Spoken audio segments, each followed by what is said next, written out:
Good morning everyone. स्वागत है आप सभी का संपूर्ण आईएएस पीसीएस में। जैसा कि आप लोग जानते हैं, हमने पीसीएस की क्रैश कोर्स की एक सीरीज शुरू की है जिसमें हम साइंस पोर्शन से डील कर रहे हैं। और ये जो आपके जितने भी स्टेट एग्जाम हैं उन सब के लिए बहुत ही इंपॉर्टेंट सीरीज होने वाली है। और संपूर्ण आईएएस पीसीएस की तरफ से एक मेंटरशिप प्रोग्राम भी चलाया जा रहा है जिसका डिस्क्रिप्शन में लिंक शेयर है। अगर आप ज्वाइन करना चाहते हैं तो नंबर दिया हुआ है, उस पर आप कॉल करके डिटेल्स में जानकारी ले सकते हैं। हम लोग डिस्कस कर रहे थे सेल के बारे में, कोशिका टॉपिक हम लोग डिस्कस कर रहे थे, जिसमें हमने पार्ट 1 में ये डिस्कस किया कि हमारी सेल्स जो है वो कितने प्रकार की होती हैं, उनको हमने कई प्रकार से क्लासीफाई किया है, किस बेसिस के हिसाब से क्लासीफाई किया है। अगर आपने पार्ट 1 नहीं देखा है तो आप पार्ट 1 वीडियो देख लें। और आज हम पार्ट 2 डिस्कस करने जा रहे हैं। पार्ट 2 में हम बात करेंगे हमारे जो सेल ऑर्गेनेलीज हैं। तो कई हमारे सेल ऑर्गेनेलीज हैं जिनके बारे में अभी हमने डिस्कशन नहीं किया है, उन सेल ऑर्गेनेलीज के बारे में हम डिस्कस करने जा रहे हैं। जैसा कि हम सभी जानते हैं, हमारे लाइफ की जो फंक्शनल और स्ट्रक्चरल यूनिट होती है वो सेल होती है, यानी हमारे लाइफ की जो फंडामेंटल फंक्शनल और स्ट्रक्चरल यूनिट होती है वो कोशिका होती है। जीवन की क्रियात्मक और संरचनात्मक इकाई हमारी सेल होती है। और सेल की सबसे पहले डिस्कवरी किसने करी थी? रॉबर्ट हुक ने की थी। लेकिन लिविंग सेल की डिस्कवरी की थी वो की थी एंटोनी वॉन लीeuwenhoek ने की थी। हम लोग सेल ऑर्गेनेलीज के बारे में डिस्कस कर रहे थे, जिसमें हमने माइटोकॉन्ड्रिया के बारे में पिछली क्लास में डिस्कस किया था।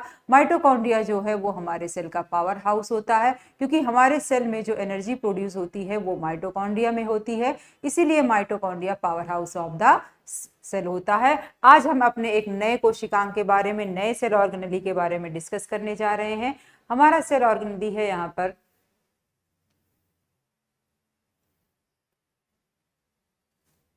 Golgi body.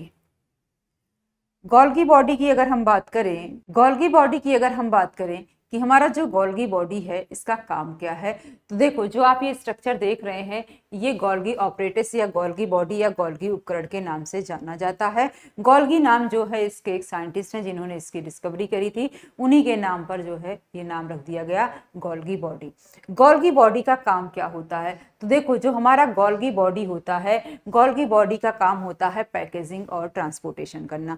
अब किन चीजों को ये पैक करता है और किन को ट्रांसपोर्ट करने का काम करता है? देखो गोल्गी बॉडी जो हमारा है वो पैकेजिंग और ट्रांसपोर्टेशन का काम करता है। जो भी हमारे सेल में रिक्वायरमेंट्स है, जैसे मैंने आपसे कहा हमारी जो सेल्स हैं आपस में जुड़ी हुई होती हैं और एक सेल का मटेरियल दूसरे सेल में ट्रांसफर होता रहता है। तो एक सेल का मटेरियल दूसरे सेल में कैसे ट्रांसफर होगा, तो इसको ट्रांसफर करने का काम करता है गोल्गी बॉडी।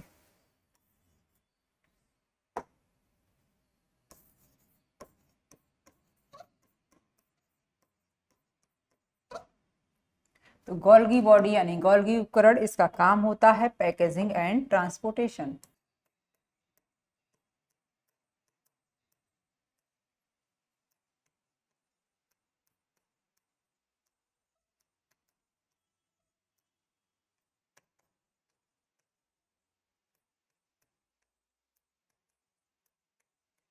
तो गोल्गी बॉडी का काम होता है जो भी हमारे सेल की रिक्वायरमेंट है उसके हिसाब से उसको जो भी मटेरियल्स को पैक करना और या फिर उसको ट्रांसपोर्ट करना, ये हमारा गोल्गी का काम होता है। गोल्गी के फंक्शन के हिसाब से गोल्गी में दो प्रकार की पोलरिटी होती है।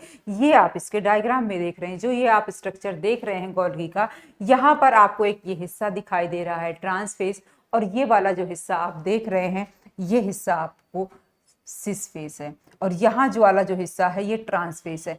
इसके फंक्शन के हिसाब से, इसके काम के हिसाब से इसकी पोलरिटी होती है, और उसी पोलरिटी के हिसाब से इसका नाम क्या रख दिया गया है? सिस और ट्रांस रख दिया गया है।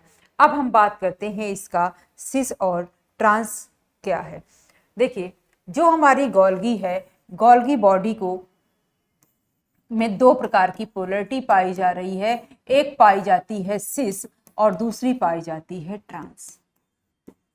सिस वाली जो पोलरिटी होती है, सिस वाला जो हिस्सा होता है, यहीं पर फॉर्मेशन का काम होता है, और फॉर्मेशन का काम होता है इसीलिए ये वाला हिस्सा फॉर्मिंग फेस कहलाता है। यहाँ पर फॉर्मेशन का काम है इसीलिए क्या कहला रहा है? फॉर्मिंग फेज कहला रहा है। फाइनली जो भी प्रोटीन या लिपिड का जिसका भी इसको ट्रांसपोर्टेशन करना है वो फाइनली पैक होकर के अब ट्रांसपोर्टेशन के लिए तैयार हो गई है, और जिस हिस्से से ट्रांसपोर्टेशन होता है वो हिस्सा ट्रांस हिस्सा या फिर मैच्योरिंग फेज कहलाता है, क्योंकि यहाँ पर सब कुछ फाइनल हो गया है, परिपक्व हो गया है, इसीलिए ये वाला हिस्सा हमारा मैच्योरिंग फेज कहलाता है।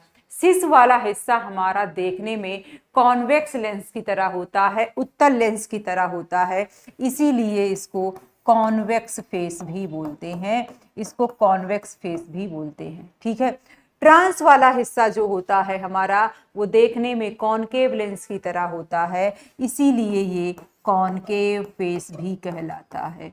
तो ये कॉनकेव फेस भी हमारा कहलाता है ट्रांस वाला जो हिस्सा होता है। जो सिस वाला हिस्सा है ये हमेशा न्यूक्लियस की ओर होता है। न्यूक्लियस की ओर क्यों होता है? तो देखिए जो हमारा न्यूक्लियस है, न्यूक्लियस से ही अटैच एंडोप्लाज्मिक रेटिकुलम पाया जाता है, और एंडोप्लाज्मिक रेटिकुलम में ही के ऊपर ही हमारे राइबोसोम प्रेजेंट होते हैं, और वहीं पर प्रोटीन का फॉर्मेशन होता है, और वहीं पर लिपिड का भी फॉर्मेशन हो रहा है। ज़्यादातर जो फॉर्मेशन का काम होता है वो न्यूक्लियस के आसपास होता है। तो जिस भी पार्ट को इसको प्रोटीन, लिपिड या जिस भी चीज़ की रिक्वायरमेंट है वो ये लेगा कहाँ से? न्यूक्लियस के आसपास से ही लेता है। इसीलिए जो सिस वाला हिस्सा होता है ये हमेशा केंद्रक की ओर होता है, टुवर्ड्स न्यूक्लियस होता है। जो हमारा ट्रांस वाला हिस्सा है ये फाइनल पैकेजिंग करके ट्रांसपोर्टेशन करने का काम कर रहा है, और ट्रांसपोर्टेशन ये सेल के अंदर भी करता है और सेल के बाहर भी करता है। और सेल के बाहर ट्रांसपोर्ट करने के लिए ये प्लाज्मा मेम्ब्रेन के जितने आसपास रहेगा, सेल मेम्ब्रेन के जितने नज़दीक रहेगा, सेल के बाहर उसको भेजने में उतनी ही आसानी रहेगी। इसीलिए ये वाला हिस्सा जो हमारा ट्रांस वाला हिस्सा है ये टूवर्ड्स प्लाज्मा मेम्ब्रेन होता है। ये किधर होगा? Towards plasma membrane.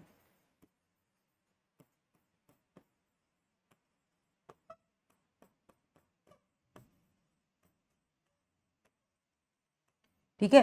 तो गोल्गी बॉडी का हमारा काम क्या है? पैकेजिंग और ट्रांसपोर्टेशन करना, और ये दो प्रकार की पोलिटिक्स में पाई जा रही है, एक सिस और दूसरी ट्रांस। सिस में फॉर्मेशन का काम हो रहा है और मैच्योरेशन का काम हमारे ट्रांस वाले हिस्से में हो रहा है। ठीक है। अब यहाँ से क्वेश्चन क्या आते हैं? यहाँ से गोल्गी का फंक्शन पूछता है स्टेटमेंट वाइज क्वेश्चंस आपके एग्जाम में दिए होते हैं, और 2 स्टेटमेंट दिए होंगे, कभी 3 स्टेटमेंट, और पूछता है कौन सा स्टेटमेंट सही है कौन सा गलत है, जिसमें सिस और ट्रांस से रिलेटेड क्वेश्चंस होते हैं। ठीक है, बात समझ में आई? तो ये बातें थी हमारी गोल्गी बॉडी की। अब हम बात करते हैं अपने नेक्स्ट सेल ऑर्गेनेली की।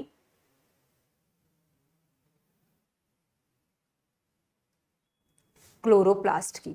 देखो, क्लोरोप्लास्ट से पहले एक चीज हमें यहाँ पर जानना है कि जो हमारा क्लोरोप्लास्ट है, थोड़ी देर पहले मैंने आपको बताया था कि हमारा एक हिस्सा होता है प्लास्टिड।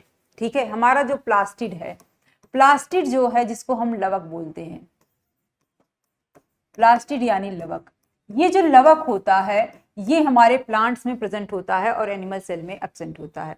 तो प्लास्टिड जो है कुल मिलाकर के एनिमल्स में नहीं पाया जाता है, प्लांट में पाया जाता है। प्लास्टिड के पास अपना 70S राइबोसोम होता है और इसका खुद का डीएनए होता है। लेकिन प्लास्टिड हमारे 3 प्रकार के होते हैं। प्लास्टिड हमारा एक होता है क्लोरोप्लास्ट,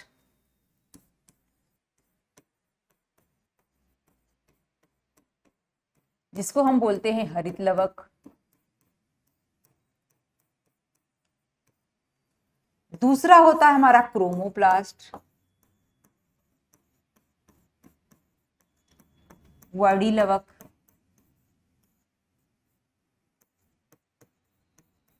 तीसरा होता है ल्यूकोप्लास्ट।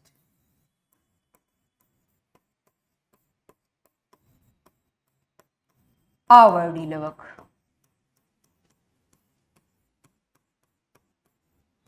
ठीक है, तो हमारा जो प्लास्टिड है ये क्लोरोप्लास्ट, क्रोमोप्लास्ट और ल्यूकोप्लास्ट 3 प्रकार का होता है। जब हम कहते हैं कि ये एक सेमी ऑटोनोमस ऑर्गेनेली है प्लास्टिड, या हम कहते हैं इसके पास 70S राइबोसोम और खुद का डीएनए पाया जाता है, तो वो क्या इन सभी वाले हिस्से में पाया जाता है? क्रोमोप्लास्ट, क्लोरोप्लास्ट और ल्यूकोप्लास्ट सभी में पाया जाता है? ऐसा नहीं है, ये पाया जाता है क्लोरोप्लास्ट वाले हिस्से में। ठीक है, तो अब हम बात करते हैं क्लोरोप्लास्ट की। जब हम बात कर रहे हैं क्लोरोप्लास्ट की, तो आप जानते हैं हमारे जो प्लांट्स होते हैं, प्लांट्स में क्लोरोप्लास्ट प्रेजेंट है। और क्लोरोप्लास्ट जो है ये प्लांट्स में हरे रंग के लिए जिम्मेदार है। क्यों ये हरे रंग के लिए जिम्मेदार है? तो देखो, इसमें पाया जाता है क्लोरोफिल। हमारा जो क्लोरोप्लास्ट है इसमें पाया जाता है क्लोरोफिल यानी पर्णहरित। क्लोरोफिल की प्रेजेंस के वजह से ही जो है हमारी जो पत्तियां हैं वो हरी होती है। तो कुल मिलाकर के क्लोरोप्लास्ट पौधों में हरे रंग के लिए रिस्पॉन्सिबल है। और ये एक प्रकार का पिगमेंट है। मैंने आपको पहले भी बता रखा है, कोई भी ऐसी चीज जो हमको कलर प्रोवाइड करने का काम करती है वो पिगमेंट कहलाती है, चाहे वो हीमोग्लोबिन हो, बिलिरुबिन हो या फिर क्लोरोफिल हो। ये सब अपनी अपनी जगह अपना अपना कलर प्रोवाइड करने का काम कर रहे हैं। और ऐसी कोई भी चीज जो कलर प्रोवाइड करने का काम करती है वो कहलाती है पिगमेंट। तो क्लोरोप्लास्ट जो है रिस्पॉन्सिबल किसके लिए है? Responsible for green colour in plants.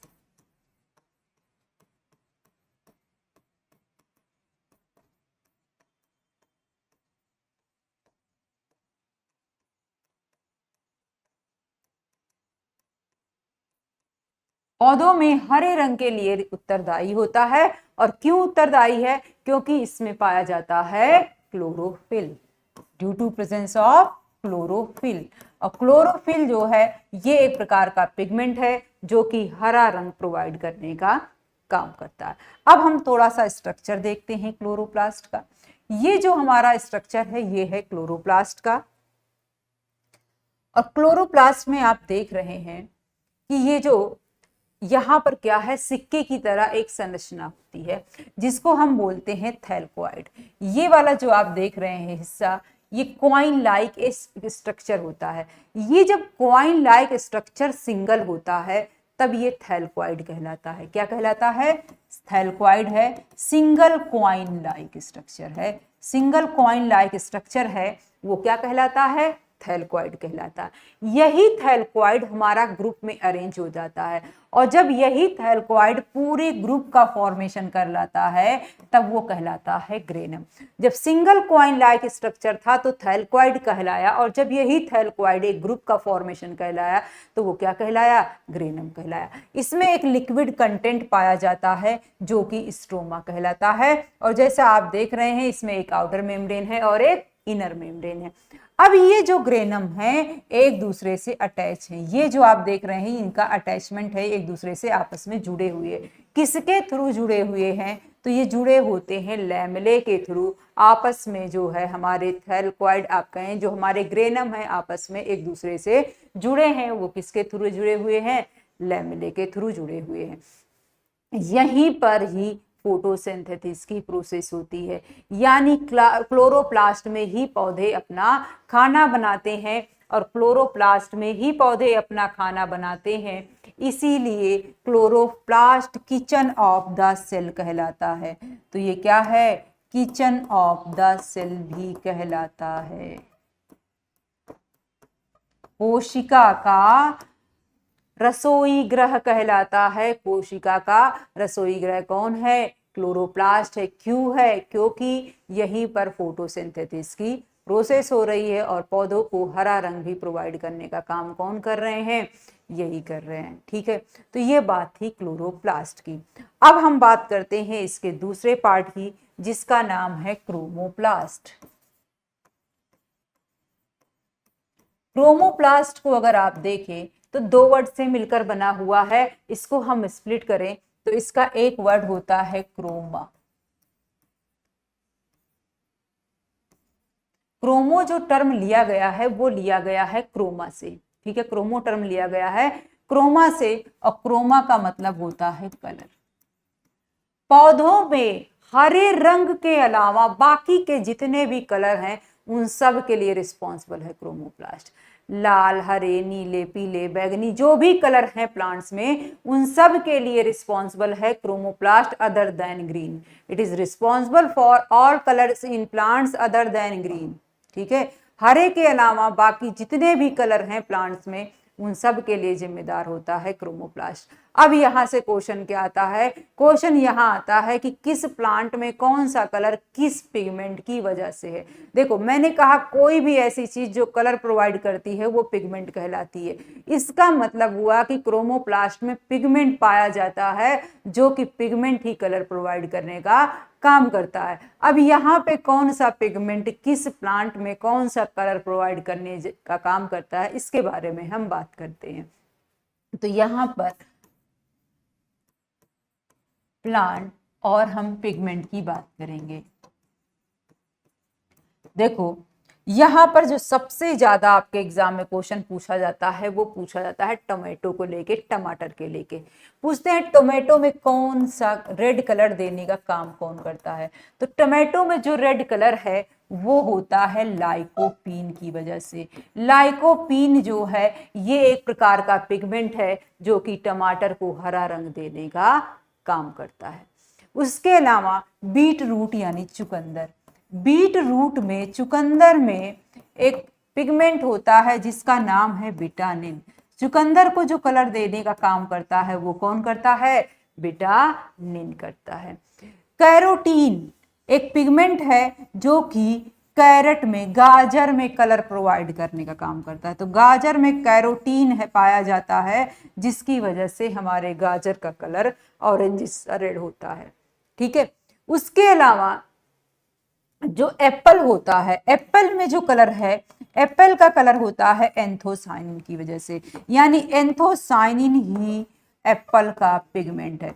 देखो आप देखते हो टमाटर शुरुआत में लाल नहीं होता, पहले हरा होता है। तो पहले हरा था बाद में ये लाल हुआ। तो देखो चाहे ज्यादातर आप फल सब्जियां देखते हैं पहले हरे होते हैं बाद में उनका कलर चेंज होता है। तो जब तक ये हरे होते हैं तब तक इनमें क्लोरोफिल पाया जाता है यानी क्लोरोप्लास्ट पाया जाता है। बाद में वही क्लोरोप्लास्ट क्रोमोप्लास्ट में कन्वर्ट हो जाता है और उसका पिगमेंट चेंज हो जाता है और जो पिगमेंट पाया जाता है फिर उसी हिसाब से ये कलर प्रोवाइड करने का काम करते। एंथोसाइनिन सिर्फ एप्पल में ही नहीं पाया जा रहा है, ये जो अनार में भी पाया जाता है। उसके अलावा पपाया, पपाया को पीला कलर देने का काम करता है कैरिकाजेंथिन। पपाया का जो कलर है वो है कैरिकाजेंथिन की वजह से। Chilli, red chilli, red chilli में जो कलर होता है ये होता है कैप्सेंथिन की वजह से। ठीक है, तो कैप्सेंथिन की वजह से जो है ये रेड चिली में कलर होता है। बात समझ में आई?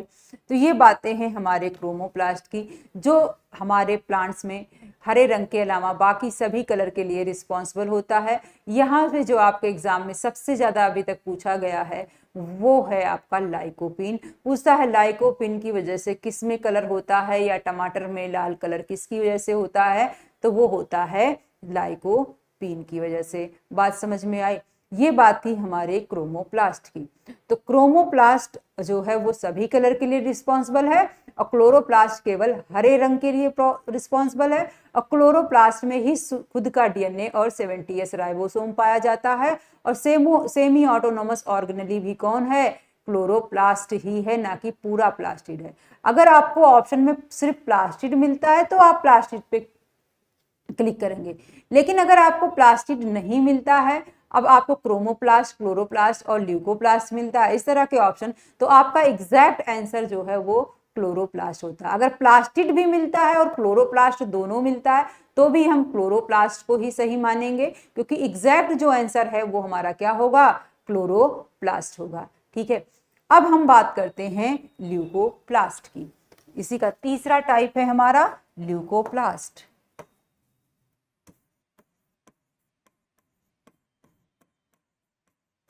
ल्यूकोप्लास्ट को हम बोलते हैं आवर्डी लवक।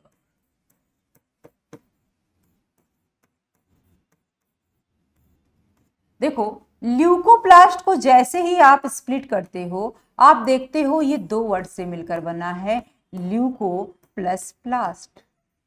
ल्यूको जो टर्म होता है, ल्यूको का मतलब होता है कलरलेस।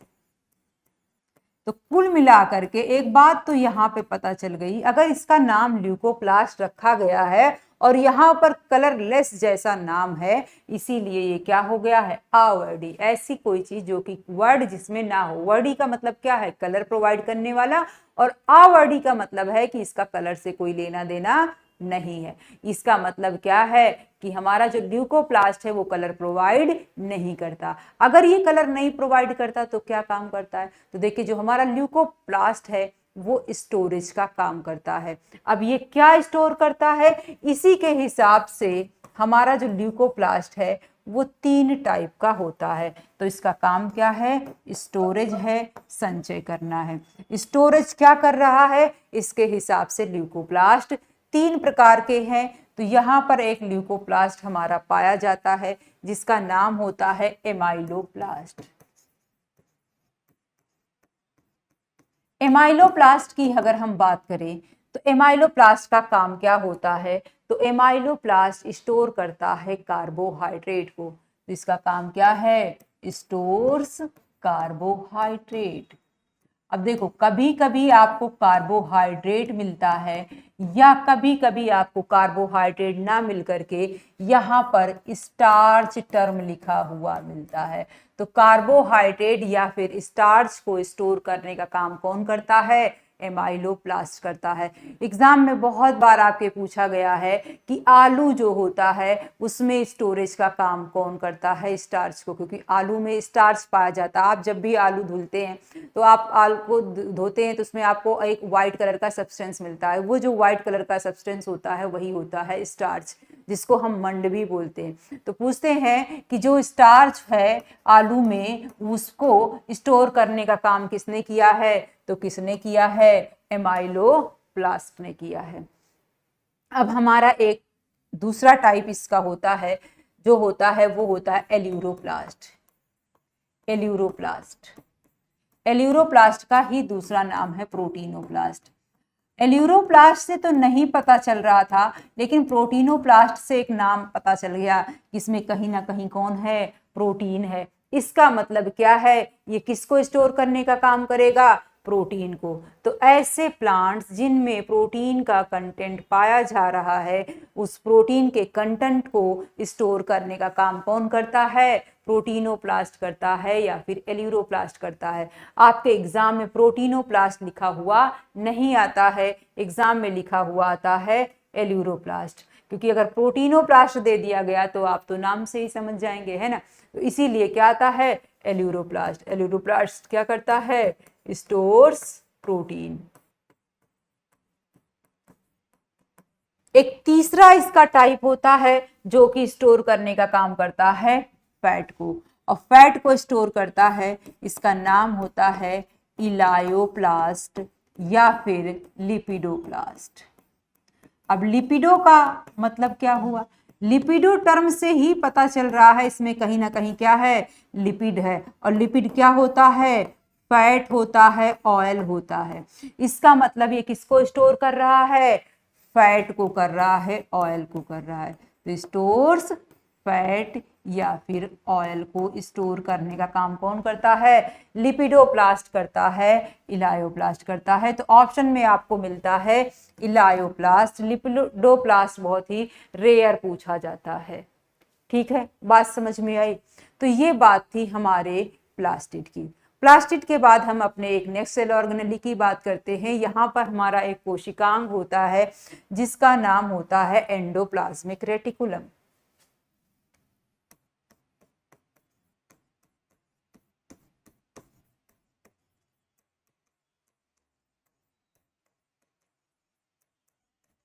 एंडोप्लाज्मिक रेटिकुलम की आप बात करें, अंतर्द्रवी जलिका की बात करें, तो अंतर्द्रवी जलिका का एक स्ट्रक्चर जो होता है, इस टाइप से कुछ स्ट्रक्चर होता है इसका।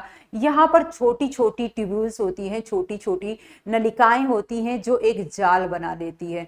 तो हमारा जो एंडोप्लाज्मिक रेटिकुलम होता है वो छोटी नलिकाओं का एक जाल होता है, और इस जाल में छोटे छोटे इसके ऊपर राइबोसोम प्रेजेंट होते हैं। कुछ इस प्रकार से इसके ऊपर छोटी छोटी सी बिंदी जैसी संरचनाएं पाई जाती है। ये जो संरचना पाई जा रही है ये इसकी खूबसूरती बढ़ाने के लिए नहीं है, इसके ऊपर पाया जा रहा है राइबोसोम, और राइबोसोम की प्रेजेंस की वजह से इसका सरफेस थोड़ा सा खुरदुरा हो जाता है। ये ठीक वैसे ही है जैसे ये अभी जो है आप देख रहे हैं स्मूथ है। अगर इसके ऊपर छोटी छोटी बिंदियां चिपका दी जाएं, फिर अगर हम इसको टच करें तो इसका सरफेस कैसा हो जाएगा, रफ हो जाएगा। ठीक वैसे ही जो हमारा एंडोप्लाज्मिक रेटिकुलम है वहां पर उसके ऊपर कुछ हिस्से के ऊपर राइबोसोम पाया जाता है, और राइबोसोम की प्रेजेंस की वजह से उसका वो सरफेस खुरदुरा हो जाता है। तो एंडोप्लाज्मिक रेटिकुलम का वह हिस्सा जो कि खुरदुरा हो जाता है राइबोसोम की प्रेजेंस की वजह से, वो रफ एंडोप्लाज्मिक रेटिकुलम कहलाता है, खुरदुरी अंतर्द्रवी चलिका कहलाती है। लेकिन राइबोसोम का वह एंडोप्लाज्मिक रेटिकुलम का वह हिस्सा जिसके ऊपर राइबोसोम प्रेजेंट नहीं होता है वो स्मूथ होता है, और वो हिस्सा स्मूथ होता है इसीलिए वो हिस्सा स्मूथ एंडोप्लाज्मिक रेटिकुलम कहलाता है। तो कुल मिलाकर के हम ये कह सकते हैं कि जो हमारे एंडोप्लाज्मिक रेटिकुलम होते हैं वो दो प्रकार के होते हैं, और एक हिस्सा हमारा कहलाता है रफ एंडोप्लाज्मिक रेटिकुलम और दूसरा हिस्सा कहलाता है स्मूथ एंडोप्लाज्मिक रेटिकुलम।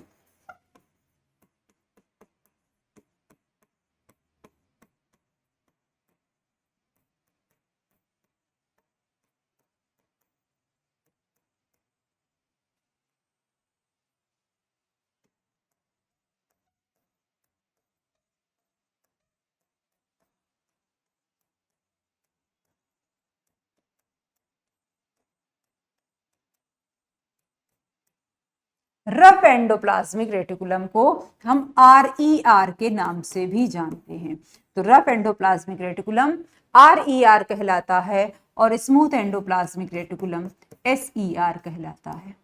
थोड़ी देर पहले मैंने आपको बताया था जो हमारा राइबोसोम होता है उसका काम होता है प्रोटीन सिंथेसिस करना, यानी हमारी सेल्स में जो भी प्रोटीन का फॉर्मेशन हो रहा है उसको फॉर्म करने का काम करता है राइबोसोम। अब राइबोसोम प्रोटीन का फॉर्मेशन करता है, और लेकिन ये प्रेजेंट कहाँ पर है, ये प्रेजेंट है एंडोप्लाज्मिक रेटिकुलम के ऊपर, और जहां पर एंडोप्लाज्मिक रेटिकुलम पे राइबोसोम प्रेजेंट है वो हिस्सा क्या कहलाया, रफ एंडोप्लाज्मिक रेटिकुलम। राइबोसोम का काम है प्रोटीन का फॉर्मेशन करना, और उसी के ऊपर एंडोप्लाज्मिक रेटिकुलम के ऊपर ये पाया जा रहा है। इसका मतलब हुआ एंडोप्लाज्मिक रेटिकुलम चाहे या ना चाहे इसको इन्वॉल्व होना पड़ता है प्रोटीन सिंथेसिस में। क्यों, क्योंकि इसके ऊपर कौन पाया जा रहा है, राइबोसोम पाया जा रहा है। तो ये वाला हिस्सा जो होता है वो प्रोटीन के फॉर्मेशन में हेल्प करता है।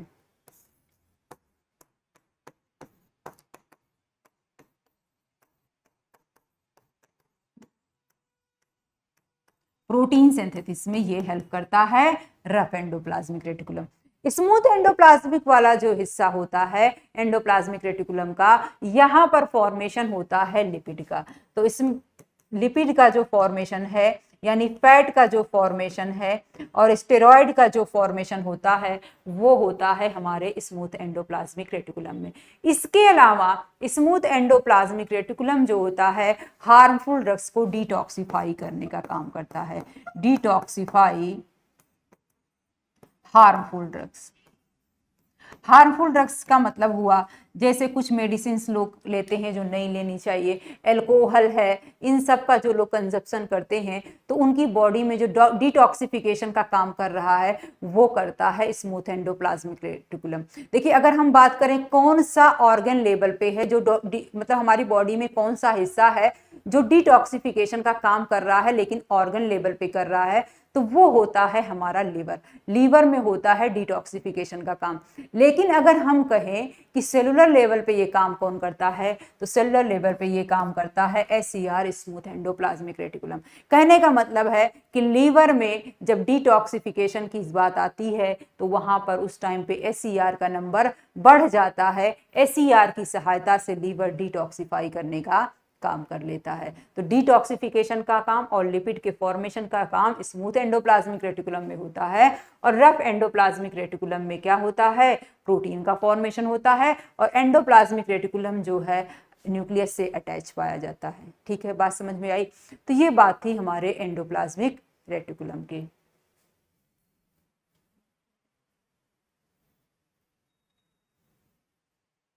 अब हम बात करते हैं न्यूक्लियस की। ये जो आप स्ट्रक्चर देख रहे हैं ये है हमारे न्यूक्लियस का, और न्यूक्लियस की जो डिस्कवरी है वो की थी रॉबर्ट ब्राउन ने 1831 में। न्यूक्लियस यानी केंद्रक।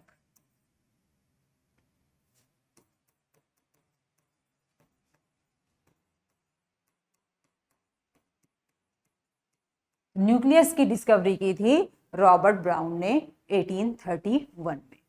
तो न्यूक्लियस की अगर हम बात करें कि न्यूक्लियस जो होता है, ये न्यूक्लियस जो है हमारा ब्रेन ऑफ द सेल कहलाता है। ब्रेन ऑफ द सेल क्यों कहलाता है? क्योंकि हमारी सारी सेलुलर एक्टिविटीज को रेगुलेट करने का काम करता है न्यूक्लियस, इसलिए ये ब्रेन ऑफ द सेल कहलाता है।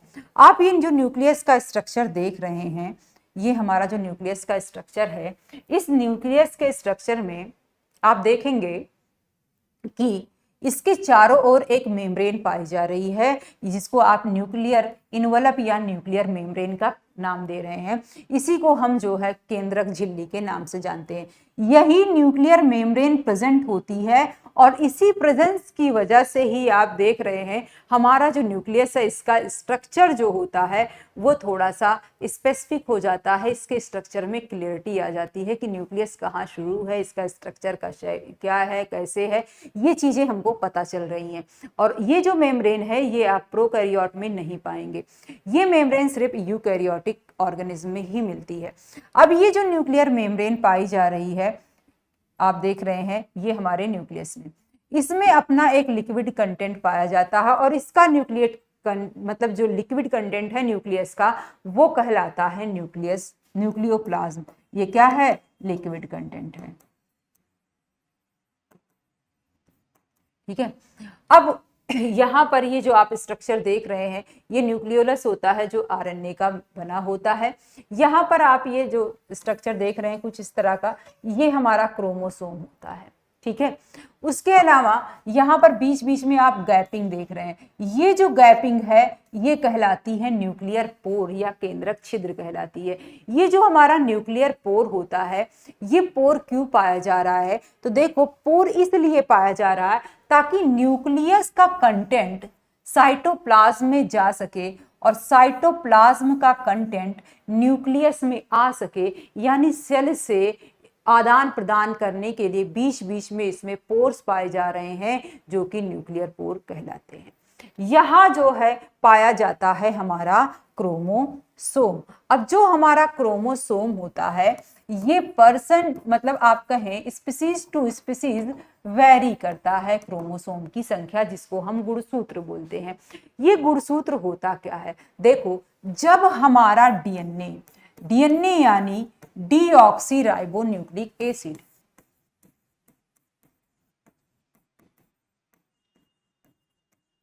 जो कि हमारा जेनेटिक मटेरियल है, अनुवांशिक पदार्थ है, जब हमारा डीएनए किसी प्रोटीन से बाइंड हो जाता है, लेकिन किस प्रोटीन से बाइंड होता है? ऐसा नहीं किसी भी प्रोटीन से बाइंड हो जाए। जब हमारा डीएनए हिस्टोन प्रोटीन से बाइंड हो जाता है तब ये कहलाता है क्रोमोसोम।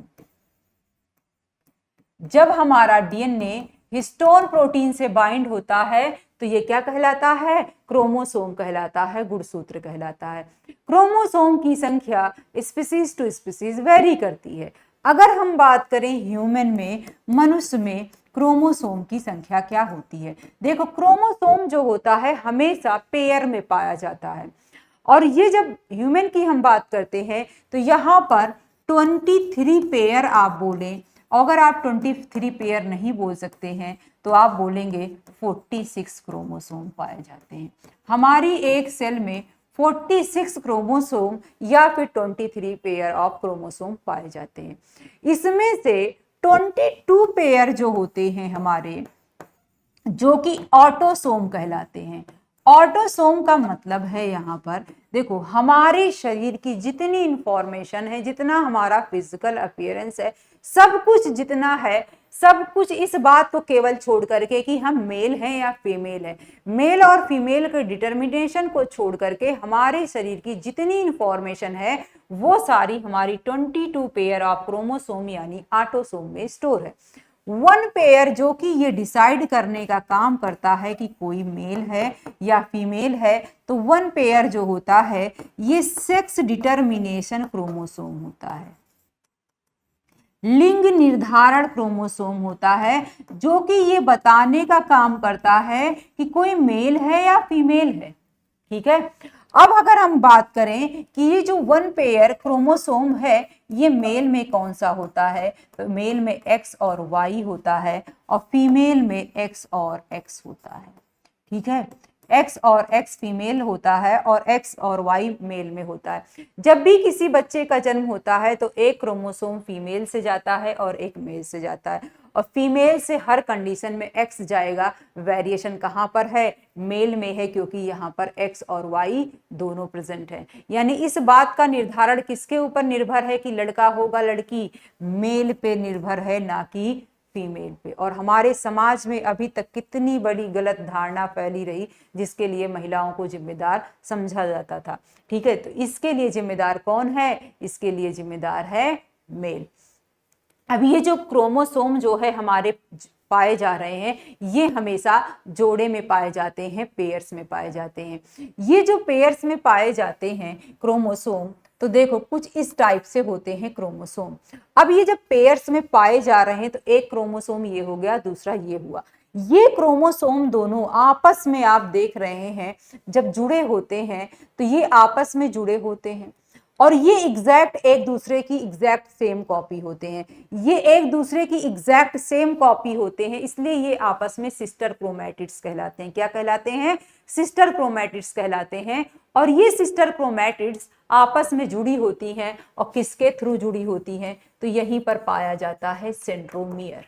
सेंट्रोमियर के थ्रू हमारे जो सिस्टर क्रोमैटिड्स होती हैं जिनको हम क्रोमोसोम बोलते हैं, आपस में ये जुड़े होते हैं। अब ये जो सिस्टर क्रोमैटिड आपस में सेंट्रोमियर के थ्रू जुड़े होते हैं, तो सेंट्रोमियर कहाँ पर प्रेजेंट है इसके हिसाब से जो है हमारे क्रोमोसोम 4 प्रकार के होते हैं। जब भी आप देखेंगे कि सेंट्रोमियर एकदम मिडिल में पाया जाए, जब भी सेंट्रोमियर मिडिल में पाया जाता है, ऐसे क्रोमोसोम को हम बोलते हैं मेटासेंट्रिक। क्या बोलेंगे, मेटासेंट्रिक। कब बोल रहे हैं हम मेटासेंट्रिक, जब हमारा सेंट्रोमियर मिडिल में प्रेजेंट है। कभी कभी ये मिडिल से हल्का सा ऊपर पाया जाता है, एग्जैक्ट मिडिल में ना प्रेजेंट होकर के ये मिडिल से हल्का सा ऊपर पाया जाता है। और जब ये मिडिल से हल्का सा ऊपर पाया जाता है तब हम इसको बोलते हैं सब मेटासेंट्रिक। क्या बोलेंगे, सब मेटासेंट्रिक।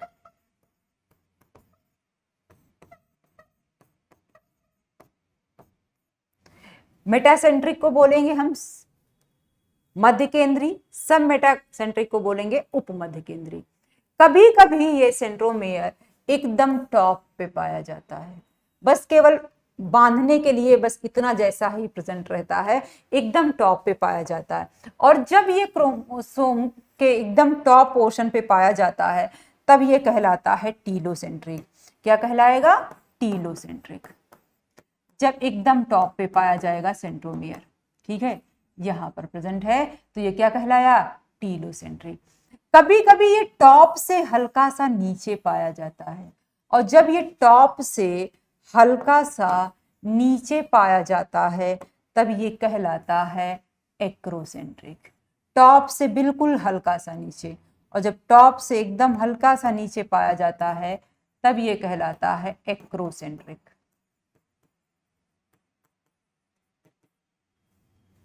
ठीक है, बात समझ में आई। तो सेंट्रोमियर कहां पर प्रेजेंट है इसके हिसाब से हमने क्रोमोसोम को 4 पार्ट में डिवाइड कर दिया। जब मिडिल में मौजूद है तो मेटासेंट्रिक कहलाएगा, मिडिल से हल्का सा ऊपर है तो क्या कहलाएगा, सब मेटासेंट्रिक। जब एकदम टॉप पे है तो टीलोसेंट्रिक, और जब टॉप से हल्का सा नीचे है तो एक्रोसेंट्रिक कहलाएगा। ठीक है, बात समझ में आई। इसी के साथ हमारा आज का जो सेल टॉपिक है वो कंप्लीट होता है। इसके ऊपर आपको 2 सीरीज हैं, पार्ट 1 और पार्ट 2।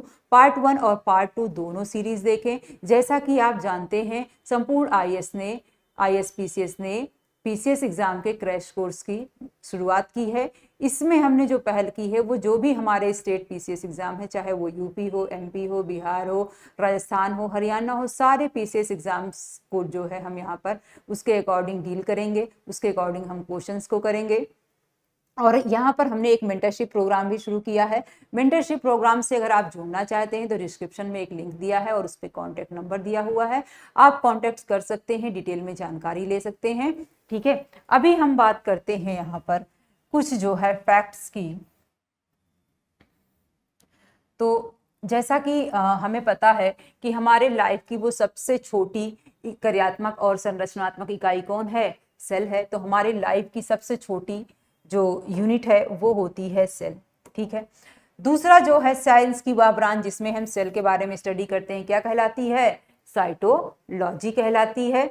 और कोशिका शब्द का प्रयोग सबसे पहले 1965 में किसने किया था? ये किया था रॉबर्ट हुक ने किया था। और रॉबर्ट हुक ने ही जो है सेल की सबसे पहले डिस्कवरी की थी। और सबसे पहले लिविंग सेल की डिस्कवरी किसने की थी? लिविंग सेल की डिस्कवरी की थी एंटोनी वॉन लीवेनहॉक ने। और सबसे छोटी सेल जो होती है वो होती है माइकोप्लाज्मा। माइकोप्लाज्मा जो होती है ये सबसे छोटी सेल लिविंग सेल होती है।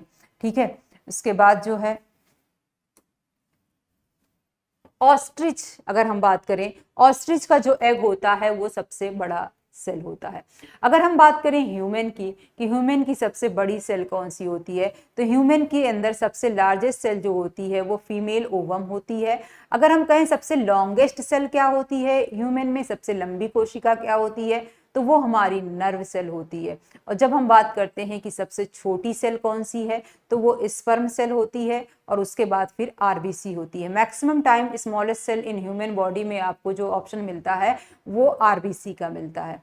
ठीक है, तो आपको देखना है कि ऑप्शन में क्या दिया है, उसके हिसाब से हम करेंगे। ठीक है, तो सबसे बड़ी कोशिका हमारी क्या है वर्ड की, वो होती है ऑस्ट्रिच एग होती है। फिर स्लाइडेन और शॉन ने अभी हमने डिस्कस किया था कि 1838 और 39 में सेल थ्योरी दी थी, जिसमें उन्होंने बताया था कि कोई भी सेल जो होती है, कोई भी एनिमल हो या प्लांट, वो सेल से मिलकर बने होते हैं। और उसके बाद जो वर्चू है, वर्चू ने जो है वो बताया था, सेल थ्योरी को एक्सपेंड किया था और एक्सपेंड करके बताया था कि कोई भी सेल्स हैं वो अपनी प्री एग्जिस्टिंग सेल से मिलकर बनी होते हैं।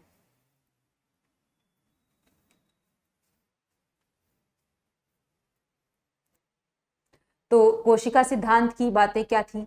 तो कोशिका सिद्धांत की दो मेन बातें बताई गई थी, वो क्या थी? सभी जीव व कोशिका जो होते, कोई भी जीव होते हैं वो अपने कोशिका के उत्पाद से बने होते हैं और वो अपनी यानी पूर्ववर्ती कोशिका से ही मिलकर बने होते हैं, जो अपनी प्री एग्जिस्टिंग सेल से ही कोई सेल अराइज होती है। ठीक है,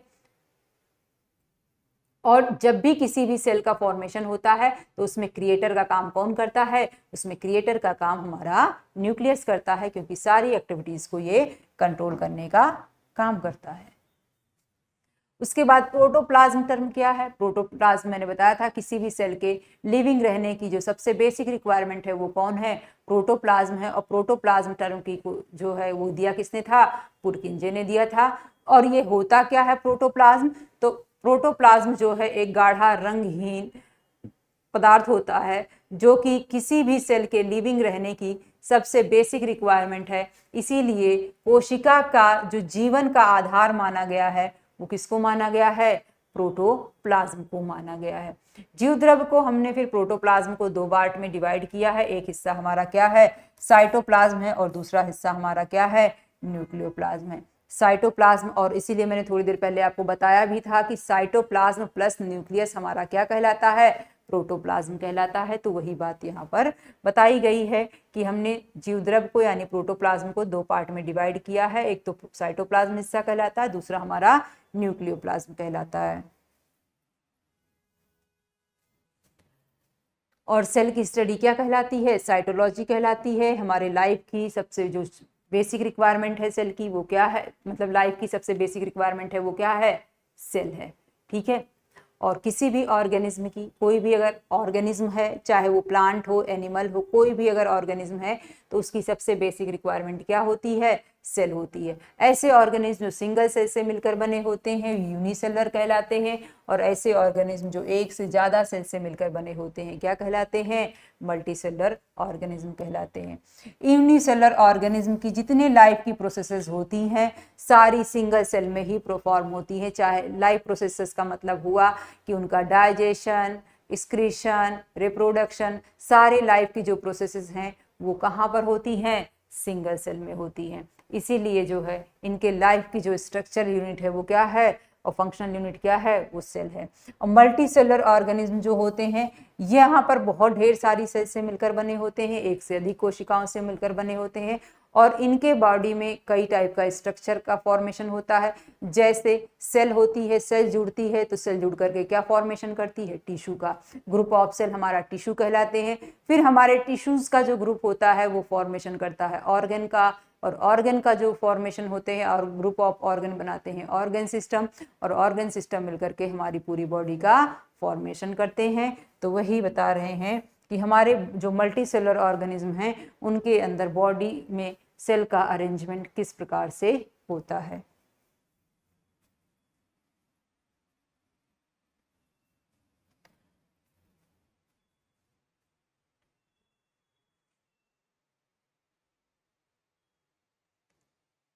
अब थोड़ी सी डिस्कवरीज की बातें हैं कि कुछ आपको इसमें बताया गया है कि कुछ डिस्कवरीज दी हुई हैं कि किसकी डिस्कवरी किसने की थी।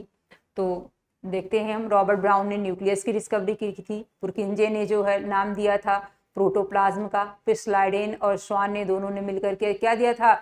सेल थ्योरी दी थी, जिसमें से सभी प्लांट सेल से मिलकर बने होते हैं, ये बात स्लाइडेन ने बताई थी। और सभी एनिमल जो है वो सेल से मिलकर बने होते हैं, ये बात किसने बताई थी? श्वान ने बताई थी। फिर कैमिलियो गोल्गी ने जो है गोल्गी बॉडी की डिस्कवरी की। वॉल्डेयर ने क्रोमोसोम की डिस्कवरी की। सिम्पन ने जो है क्लोरोप्लास्ट की डिस्कवरी की। पैलाडे ने डिस्कवरी की राइबोसोम की। सेंट्रोसोम की डिस्कवरी जो है वो की टी बॉवेरी ने, और अल्टमान ने जो है वो डिस्कवरी की थी माइटोकॉन्ड्रिया की। ठीक है, तो ये सारी कुछ जो है आपकी डिटेल्स में दी हुई है डिस्कवरी, जो आपके एग्जाम में कभी कभी पूछी जाती है। ठीक है, फिर स्लाइडेन और स्वान की सेल थ्योरी के बारे में आपको बताया गया है कि सभी सेल्स जो होती हैं वो क्या हैं? अपने प्री एग्जिस्टिंग सेल से बनी होती हैं। लेकिन ये प्री एग्जिस्टिंग वाली बात किसने बताई थी?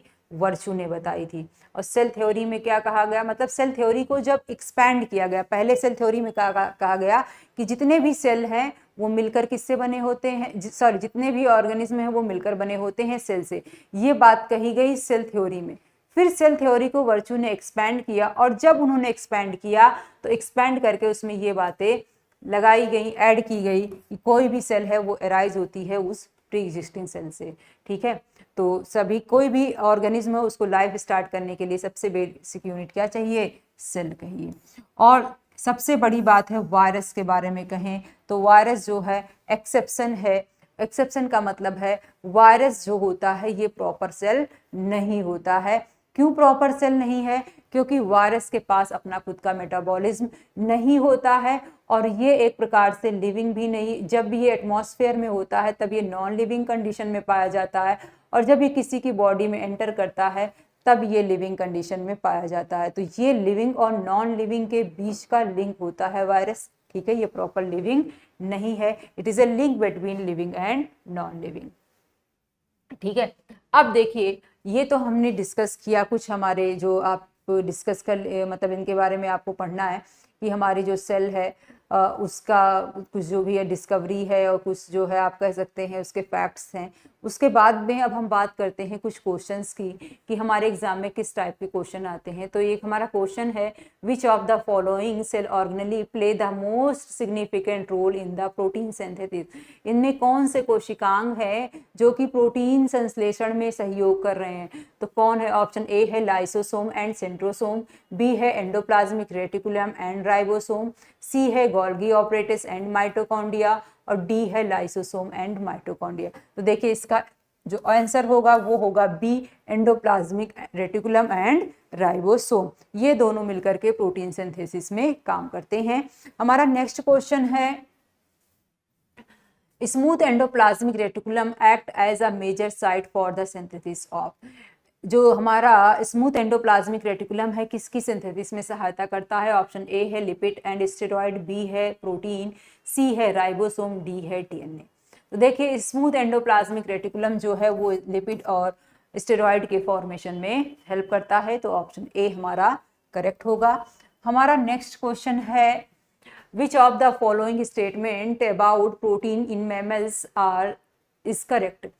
कौन सा स्टेटमेंट करेक्ट है? ऑप्शन ए है protein in mammalian cells are synthesized in cell membrane.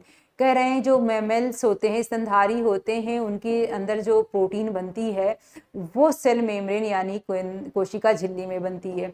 Option B है कि proteins in mammalian cells are not synthesized in cell membrane but directly absorb by the food.